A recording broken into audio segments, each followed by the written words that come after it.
예수님께서 공생의 기간에 하신 일을 세 가지로 요약합니다. 회당에서 가르치셨고, 또 천국 복음을 전파하셨고, 그리고 병든 자를 고치셨고. 예수님은 그 사역을 통해서 천국 복음을 전파하시고 또 가르치신 것입니다. 하나님의 나라가 어떤 나라인지, 천국 백성들은 어떤 사람들인지, 어떤 성품을 가지고 살아야 되는지를 가르치신 것이지요. 이 가르치심의 내용을 기록한 것이 산상보훈입니다. 산상보훈은요, 예수님께서 산에 올라가 자리를 잡고 앉으시자 많은 무리들이 몰려와서 그 앞에 앉으셨는데 그때 산에서 가르치신 거예요. 그 중에 제일 먼저 가르치신 것이 무엇이죠? 팔복입니다. 제일 먼저 가르치신 것이 팔복이에요. 팔복은 하나님 백성의 성품입니다. 하나님 나라 사람들은 거듭날 때 어떤 성품이 생기는지, 그리고 하나님의 자녀로 살아가면서 어떤 성품이 자꾸 많아져야 되는지 가르치신 거예요. 하나님 백성의 성품이고 하나님 백성의 의다라고 하신 것인데, 이것을 복 있는 성품이라고 하셨어요. 그리스도인들에게는 이런 성품이 나타나야 되는데 그런 성품이 잘 나타나는 사람은 복이 있다고 하신 것입니다. 따라서 우리가 죄 사함을 받고 구원을 받은 자라면 우리에게는 반드시 필연적으로 팔복의 성품이 나와야 됩니다. 팔복의 성품. 그리고 믿음 생활을 오래 했으면 오래 한 만큼 팔복의 성품이 더 풍성하게 나타나고 더 강렬하게 나타나야 되는 거죠. 그 첫 번째 성품이 무엇입니까? 심령이 가난한 자는 복이 있나니 천국이 저희 것이며. 첫 번째 성품입니다. 심령이 가난한 자는 복이 있나니 천국이 저희 것이며. 심령이 가난하다는 것은 자신의 처지와 환경이 어떠하든지 자기의 처지와 그 삶 가운데서 하나님을 경외하고 하나님을 사랑하는 마음으로 사는 것을 말합니다. 자신의 처지가 부하든지 아니면 가난하든지 중요하지가 않아요. 내가 부하든지 가난하든지 어떤 처지에 살든지 간에 내 처지 가운데서 하나님을 경외하는 믿음으로 살고 하나님을 사랑하는 마음으로 사는 것. 이게 심령이 가난하다는 말의 뜻입니다. 그래서 시편 22편 26절에 보시면 이렇게 설명을 합니다. 겸손한 자는 먹고 배부를 것이며 여호와를 찾는 자는 그를 찬송할 것이라. 우리말은 겸손하다라고 번역했지만 이 단어의 뜻은 가난하다는 뜻입니다. 이 사람은 가난합니다. 먹고 사는 것이 구차스러워요. 근데 그 마음에는 하나님을 찾는 마음이 따랐습니다. 하나님을 찾는데 하나님을 자주 찾아 나아가는 사람이라 했어요. 하나님께 찾아 나아가서 하나님을 찬송합니다. 자기의 형편은 구차스럽지만 가난하지만 궁핍하지만 이처럼 심령이 가난한 자는 경제적으로 가난할지라도 그런 처지 가운데서도 하나님을 경외하는 믿음으로 살고 하나님을 사랑하는 마음으로 사는 것입니다. 부한 자도 마찬가지예요. 부가 능력이 아니라 재물이 하나님이 아니라 여호와 하나님을 하나님으로 섬기면서 그 하나님을 의지하는 믿음으로 사는 것입니다. 이게 심령이 가난하다는 뜻입니다. 또 한 가지 있습니다. 심령이 가난한 사람은요, 자신이 죄인이라는 사실을 잘 아는 사람이에요. 자기가 어떤 죄인인가, 얼마만큼 죄인인가, 어떤 존재인가를 잘 알고 하나님을 의지하고 하나님 앞에 통회하는 마음으로 사는 마음을 심령이 가난하다라고 말씀하는 겁니다. 이사야 66장 2절에 보시면 이런 사람에 대해서 이렇게 말씀을 합니다. 같이 보겠습니다. 나 여호와가 말하노라. 무릇 마음이 가난하고 심령에 통회하며 나의 말을 인하여 떠는 그 사람은 내가 권고하려니와. 마음이 가난하고 심령에 통회하며 나의 말을 인하여 떠는 사람. 이 세 가지는 다른 사람이 아니라고 했습니다. 한 사람이에요. 한 사람인데 그 마음이 가난해서 그는 심령에 통회하는 마음이 있다고 했습니다. 그리고 하나님 말씀 앞에 살지 못한 것을 생각할 때 두려워 떠는 마음이 있다고 했어요. 자기가 죄 가운데 살 수밖에 없었지만 그 죄 가운데 산 것에 대한 하나님에 대한 두려운 마음이 있다는 거예요. 통회하는 마음이 있다는 거예요. 하나님께서는 이런 사람을 권고하신다고 했습니다. 권고라고 하는 말은 하나님께서 바라보신다는 뜻이에요. 하나님이 지켜보신다는 뜻입니다. 그런데 이 말을 그 다음 절 66장 3절과 연관을 지키면 이 권고한다는 말은 하나님이 보시고 받아주신다는 뜻이에요. 66장 3절에 보시면 하나님이 받지 않는 제사가 나옵니다. 하나님이 이런 제사는 아무리 제물을 갖다 바쳐도 받지 않으시겠다고 했어요. 그러나 심령이 가난하고 통회하는 마음이 있고 하나님 말씀 앞에 떠는 마음이 있는 그 사람은 뭐 하신다고요? 권고하신다 그랬거든요. 그런 의미의 권고는 하나님이 보시고 받아주신다는 뜻이에요. 그 사람의 기도를 받으시고 그 사람의 예배를 받으신다. 정리하면 심령이 가난한 사람은 인간의 죄와 무능함을 깨닫고 인간이 스스로 하나님 앞에서 무슨 선이나 행할 줄 아는 것으로 생각하지는 않습니다. 인간이 하나님 앞에서 그 자체적으로 선하게 살 수 있다고 생각을 안 합니다. 오히려 인간이 얼마나 부패하고 얼마나 타락한 존재인가를 잘 압니다. 정말로 하나님의 은혜가 아니라면 하나님 말씀을 따라 살 수 없는 존재라는 것을 아는 거예요. 알고 그래서 하나님 앞에 통회하면서 하나님을 의지하는 마음으로 삽니다. 예수님은 이런 마음이 복 있는 마음이라 하셨어요. 이런 성품이 복 있다 그랬습니다. 이런 마음으로 사는 사람이 복이 있다는 거예요. 믿으시기 바랍니다. 팔복의 두 번째 성품은요, 바로 여기서 나옵니다. 심령이 가난해질 때 그 가난한 마음에서 나오는 것이 두 번째 성품이에요. 두 번째 복입니다. 그 두 번째가 무엇입니까? 5장 4절에 나옵니다. 다 같이 보실까요? 애통하는 자는 복이 있나니 저희가 위로를 받을 것이며 애통하는 자는 복이 있나니 저희가 위로를 받을 것이며 이 애통하는 마음은 거듭난 성도만 가질 수 있는 마음이에요. 거듭나지 않은 사람은 갖지를 못합니다. 찾아볼 수가 없어요. 거듭난 성도가 자신이 얼마나 가난한 존재인지 알고 그 마음이 가난해졌을 때에 그때에 이 애통하는 마음이 나오는 거예요. 거듭나지 않은 사람은 이 애통을 할 수가 없습니다. 이 애통은 무엇일까요? 어떤 애통일까요? 우리는 살다 보면 억울한 일을 당할 때가 있습니다. 서러운 일을 당할 때가 있어요. 억울한 일을 당하고 그 서러움을 당하다 보면 가슴이 무너집니다. 하나님 앞에 무릎을 꿇고 기도하는데 울컥 목에 뜨거운 것이 올라옵니다. 그때 눈물로 기도하게 되죠. 참 중요한 일입니다. 중요한 일인데 그렇다고 해서 그런 마음, 그 울컥하는 마음, 서럽다고 해서 억울하다고 해서 울컥하는 마음, 그것을 보고 애통하는 자는 복이 있다라고 하셨을까요? 그러셨을까요? 아닙니다. 그 애통이 아니에요.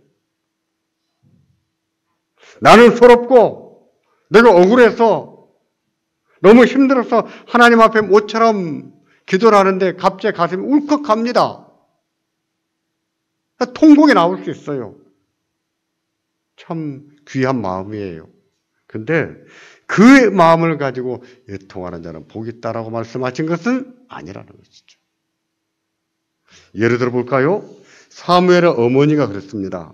사무엘의 어머니 한나는 결혼한 뒤에도 여러 해 동안에 아이를 낳지를 못했습니다. 그 시대에는요, 그 시대의 풍속은요, 아내가 아들을 낳지 못하면 남편들이 첩을 얻었어요. 우리나라도 그런 때가 있었습니다, 한때. 본부인이 아들을 낳지 못하면 본부인이 첩을 얻어서 남편에게 줬어요.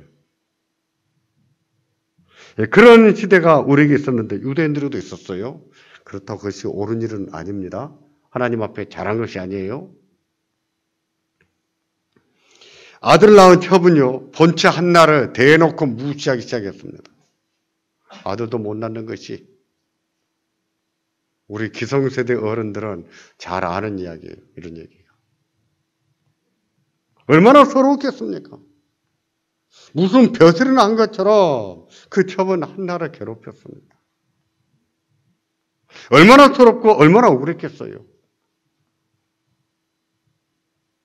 남편이 그걸 알아요. 남편이 알고 어떻게 자꾸 위로를 해주고 뭐 좋은 것을 갖다 주는데 그런데 그게 위로가 되지가 않는 거예요.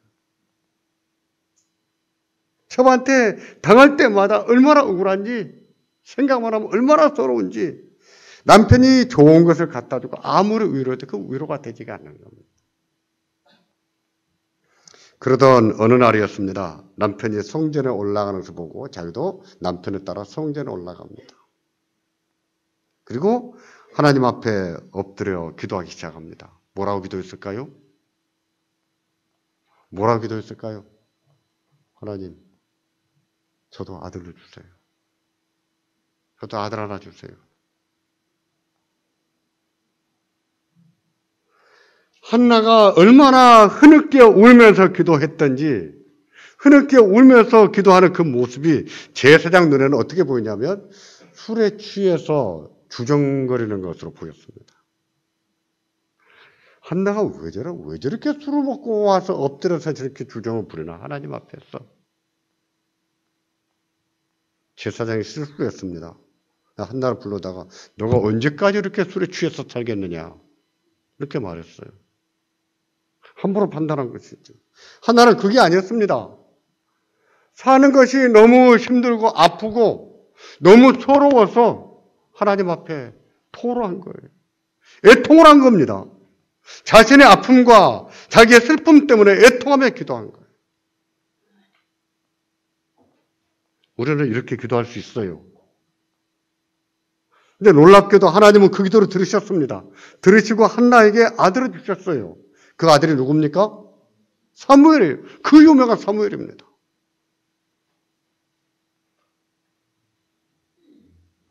이것도 애통하는 마음입니다. 하나님이 들으시는 애통이에요. 우리는 그렇게 애통할 수 있어요. 그렇게 기도할 수 있습니다.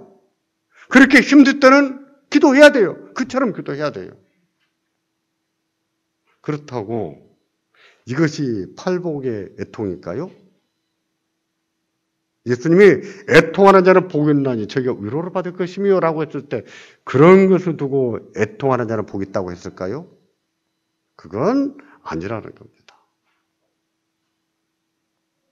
그 애통을 두고서 예수님이 애통하는 복이 있다. 애통하는 자는 복이 있다. 하신 것이 아니에요. 그럼 뭘까요? 팔복에서 말씀한 애통은 마음이 가난해졌을 때 나오는 애통이라고 했습니다. 자신이 어떤 죄인인가를 알았을 때 비애감을 느끼게 되는데 그 비애감에서 나오는 애통이에요.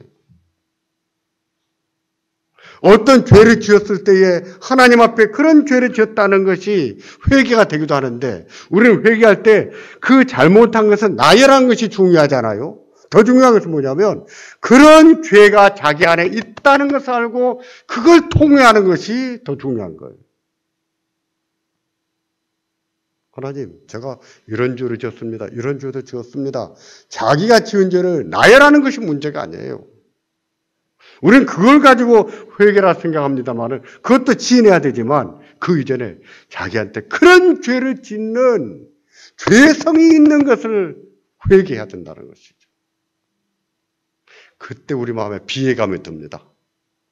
나는 왜 이것밖에 안 되는가? 난 이렇게 살고 싶지 않았는데 왜 나는 이것밖에 안 되는 인간인가? 도대체 예수 믿는다는 것이 뭔가? 비애감이 들 수 있어요. 이 비애감에서 나오는 애통, 그 애통을 두고서 예수님은 애통하는 자는 복이 있다라고 말씀하신 거예요. 우리는 하나님 말씀대로 살고 싶은데 하나님 말씀대로 살지 못할 때가 참 많습니다. 왜 우리는 그것밖에 안 됩니까? 왜 그것밖에 못 삽니까? 그런 자신이 한심하게 느껴지고 그러면서도 예수 믿는다는 것이 가정스럽게 느껴질 때가 있어요. 그럴 때 느끼는 비애감, 그 비애감에서 나오는 애통, 그 애통을 보고 예수님은 복 있다 하신 거예요. 그 애통이 있어야 됩니다.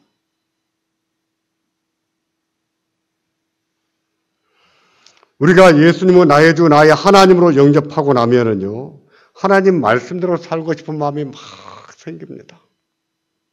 하나님 말씀이 좋아요. 그렇게 살고 싶어요.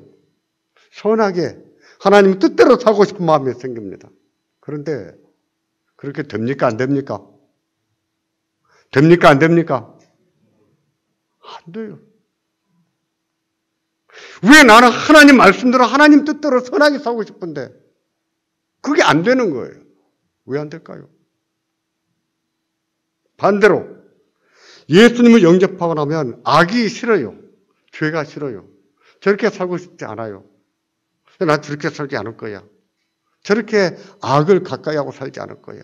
마음에 결단하고 기도도 합니다.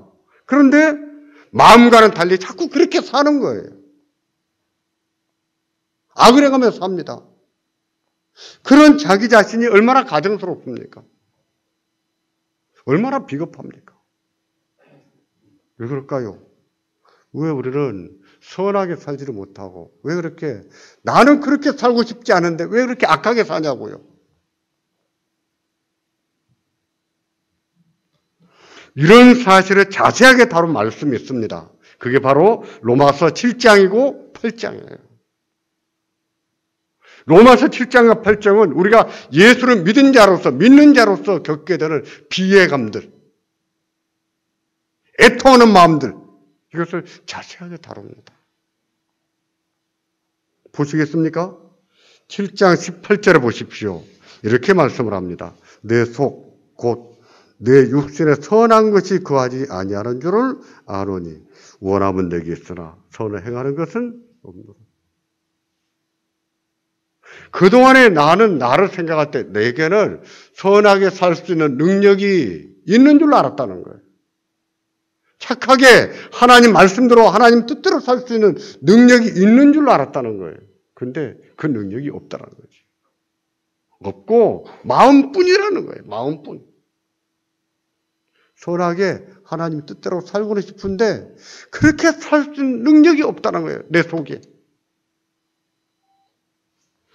그리고 19절에 보면 또 이렇게 말씀을 합니다. 다 같이 보십니다.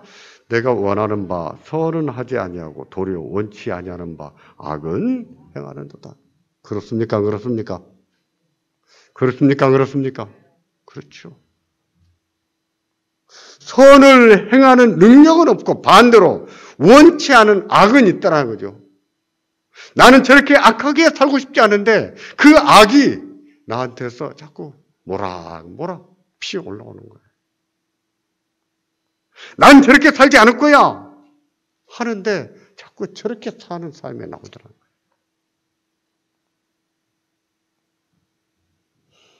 예수를 믿고도 죄를 짓다니. 내가 그렇게 회개하고 또 죄를 짓다니.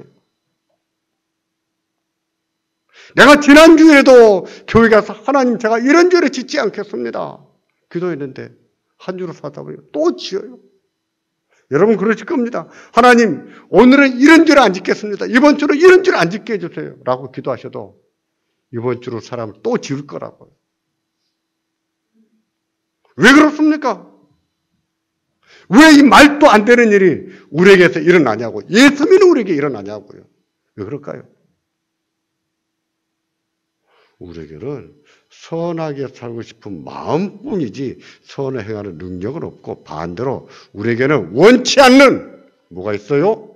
악이 있다는 겁니다. 악이 내 안에 있다는. 그래서 비애감이 듭니다. 이것이 잘못되면 예수 믿을 필요가 뭐가 있겠는가? 라는 생각이 들 수도 있어요. 또 이것이 잘못되면 이럴 바에는 교회 다닐 필요가 없지 않겠는가? 라는 잘못된 결정도 내릴 수 있습니다. 저는 중학교 때 그랬어요. 그래서 어느 날 내가 교회 다니는 것을 정리해야 되지 않을까? 라고 생각하다가 어쩌다 주일 한번 빠졌는데 다음 주에 교회 가려고 보니까 이번 기회에 정리하면 어떨까 싶어서 그 길로 정리한 적이 있습니다. 저는 그걸 몰랐던 거예요. 인간이 그런 존재라는 거예요. 예수를 믿지만 예수 믿는 사람들이 그런 존재라는 거예요.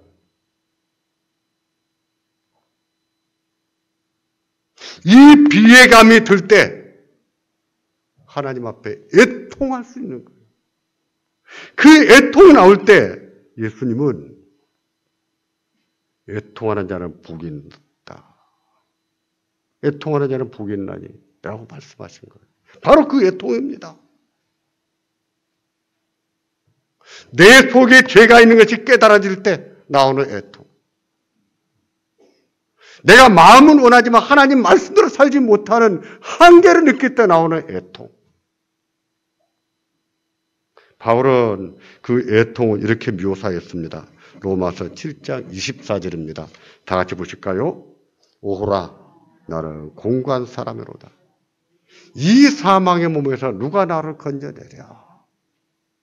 오호라 나는 공고한 사람이로다. 공고하다는 말은 비참하다는 거예요.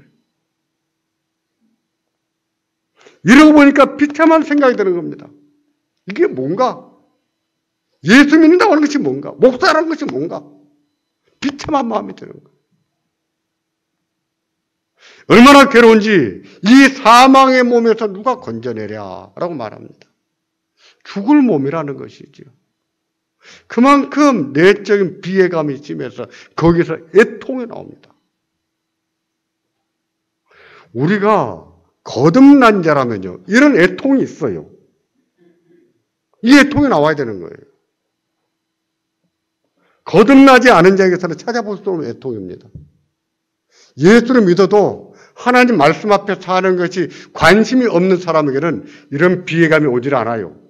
오히려 경건하게 살고자 하는 사람들, 하나님 앞에 살고 싶은 마음이 있는 사람들, 기도하는 사람들, 말씀을 묵상하는 사람들, 그들에게서 이런 애통이 더 많이 나오죠.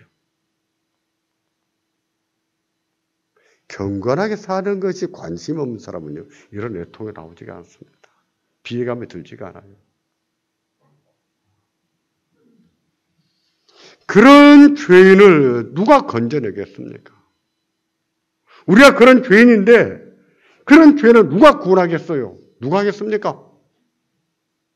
우리 같으면 하겠습니까? 희망이 없는 사람이에요. 가능성이 없는 사람이에요. 구원해봤자 도루묵이에요. 누가 구원하겠습니까? 하나님이 하신다는 겁니다. 하나님은 우리가 그런 존재인 것을 아시고 그런 존재를 아시면서도 우리들을 구원하시고 의롭다고 하시고 하나님의 자녀로 삼으시고 거기에 중요한 것이 있어요.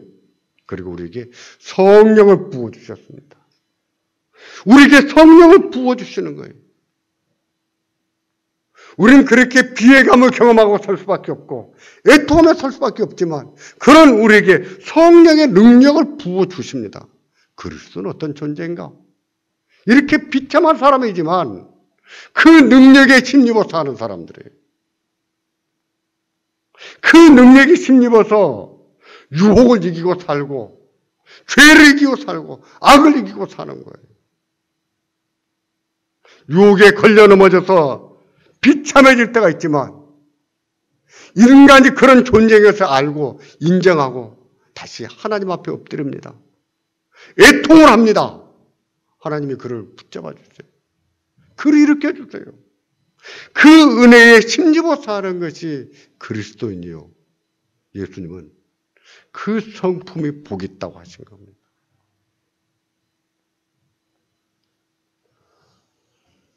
그래서 로마서 8장 13절과 14절을 보시면 이렇게 말씀을 합니다. 같이 보실까요? 너희가 육신대로 살면 반드시 죽을 것이로되 영으로서 몸의 행실을 죽이며 살리니 무릇 하나님의 영으로 인도함을 받는 그들은 곧 하나님의 아들이라. 예수를 믿지만 아직도 육신의 생각이 많아요. 가득합니다. 저도 마찬가지 육신의 생각이 가득합니다. 그렇다고 해서 육신의 생각대로 살면 죽는다 그랬어요.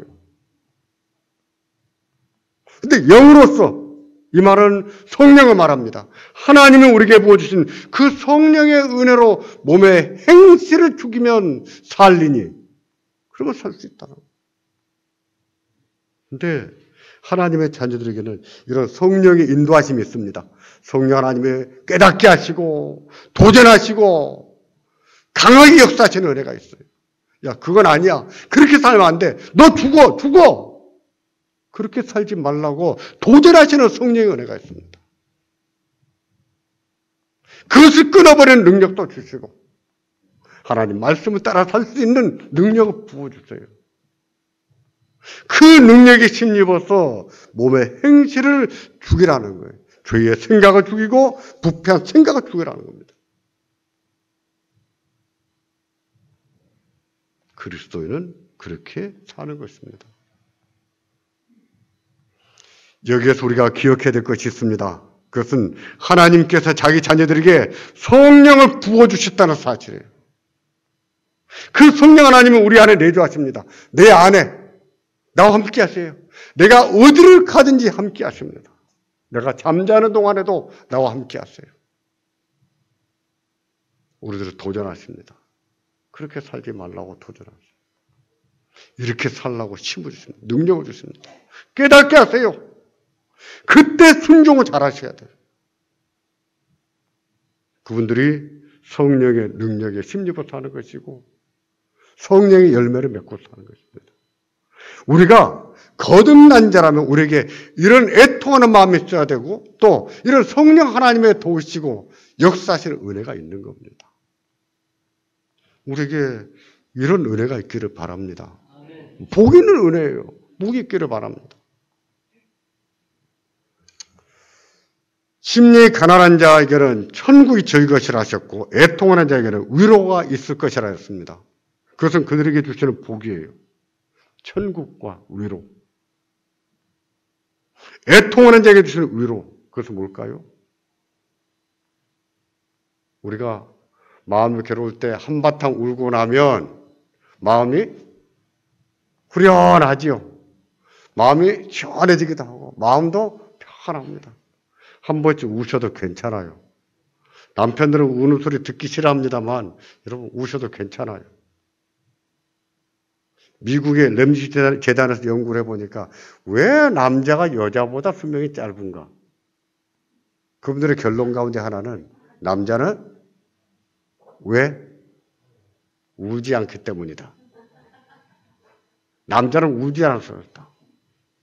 그래서 우는 사람들에게는요, 그런 스트레스나 우울감이나 이런 것을 해소하고 이길 수 있는 힘이 생긴답니다. 우리 남자들도 한 번씩 우시기 바랍니다. 괜찮아요. 영국의 황태자비 다이애나가 비명을 행사했을 때요, 영국에서 장례식이 거창하게 집행되지 않았습니까? 그때 TV를 보면서 영국 사람들이 그렇게 울었답니다. 그냥 펑펑펑 울었답니다. 우리 이해가 안 돼요. 황태자비가 죽었는데 왜 울어? 자기 엄마도 아니고 자기 누나도 아닌데. 근데 영국 사람들이 온 국민들이 온종일 울었대요. 며칠을 울었답니다. 그런데 문제가 하나 생겼어요. 정신과 병원에 손님이 떨어진 겁니다. 상담소로 찾아오는 손님이 없어진 거예요. 고객이 반으로 줄어버린 겁니다. 정신과 협회 선생님들하고 상담원들하고 모여서 회의를 했답니다. 사실이에요. 왜 이렇게 갑자기 고객이 반으로 줄었는가? 결론은 다이애나 장례식 때 눈치 볼 것 없이 원 없이 울어서 우울증과 스트레스를 해소해서 정신적으로 건강해졌다. 진단한 거예요. 그래서 용어를 하나 만들었습니다. 다이애나 효과. 전문 용어예요. 이렇게 한바탕 울고 나면 마음이 치료가 되는데 그것을 보고 다이애나 효과라고 합니다. 실제로. 이처럼 울고 나면 마음이 후련해요. 다시 한번 살아볼 수 있는 용기도 생기고요. 위로가 되는 것 같아요. 한 번씩 우는 것도 괜찮아요. 그렇다고 예수님이 애통하는 자는 복이 있나니 저희가 위로를 받을 것이며 라고 했을 때 이런 애통을 두고 하신 말씀일까요? 이런 위로를 두고 하는 말씀일까요? 그건 아닙니다. 그건 아니에요. 심령이 가난한 자가 누릴 복은 천국이라고 했는데 애통하는 자가 누릴 복은 위로라고 했어요. 이 천국과 위로는 이 다음에 어디 가서 누리는 것이 아니에요. 지금 살면서 이 세상에 살면서 천국의 축복을 누리고 하나님의 위로를 받고 산다 그 말입니다. 하나님이 주는 위로. 비록 자기 자신을 생각하면 절망감이 들고 비애감이 들고 비참한 마음이 들어서 하나님 앞에 애통을 하기도 했지만 그러나 그들에게는 성령의 은혜가 임합니다. 성령의 위로가 임해요. 그것을 보고 메시아 축복이라고 합니다. 메시아 축복. 그리스도 안에서 주시는 축복이라는 뜻이에요. 심령이 가난한 자가 복이 있는 것을 믿으시기 바랍니다. 애통하는 자가 복이 있는 것을 믿으시기 바랍니다. 예수를 믿고 살다가 하나님 말씀대로 살지를 못해서 죄를 짓고 자기 자신이 비참하게 생각이 된다 할지라도 그런 순간에 인간이 그런 존재인 것을 인정하시고 하나님 앞에 무릎을 꿇기를 바랍니다. 애통하기를 바랍니다. 그래서 하나님의 위로를 받고 사는 우리가 되기를 주의 이름으로 축원합니다. 기도하겠습니다.